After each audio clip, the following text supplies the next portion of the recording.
જો સરકારી કર્મચારીઓ માટે આ મોટા સમાચાર સામે આવ્યા છે। સરકારી કર્મચારીઓને હવે સમયસર ઓફિસ પહોંચી જવું પડશે। સવારે 10:40 સુધી ઓફિસ પહોંચી જવું પડશે। ઓફિસ છોડવાનો સમય તેમનો 6:10 રહેશે। સવારે સમય કરતાં મોડા અને સાંજે વહેલા જતા કર્મચારીઓની રજા કપાશે। અડધા દિવસની રજા કાપવાનો સામાન્ય વહીવટ વિભાગે નિર્ણય લીધો છે।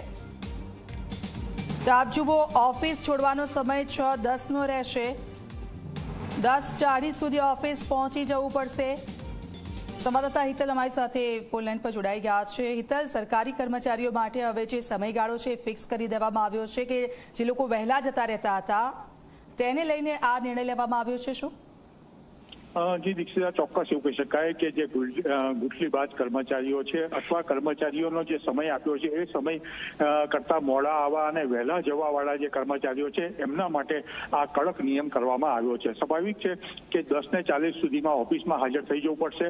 જો 10:40 મોડા આવશે અથવા 6:10 જે એ લોકોની નોકરી પૂરો થવાનો જે સમયગાળો છે એના કરતા વહેલા જશે તો તેમની અડધી રજા ગણી લેવામાં આવશે। એ પ્રકારનો નિર્ણય રાજ્ય સરકારના સામાન્ય વહીવટ વિભાગ દ્વારા લીધો છે। સ્વાભાવિક છે કે કર્મચારીઓમાં આ અંગે કચવાટ ઉભો થશે, કારણ કે ઘણા બધા કર્મચારીઓ એવા છે કે લેટ લતીફની જેમ આવતા હોય છે અને વહેલા ઘરે જતા રહેતા હોય છે। એવા લોકો સામે રાજ્ય સરકાર હવે એક્શન લેવાના મૂડમાં જોઈ શકાય છે। જી બિલકુલ, આભાર હિતલ સમગ્ર વિગત બદલ। તો જે લોકો મોડા આવે છે, વહેલા જતા રહે છે, હવે સરકારી કર્મચારીઓ માટે આ ફિક્સ સમય આપવામાં આવ્યો છે।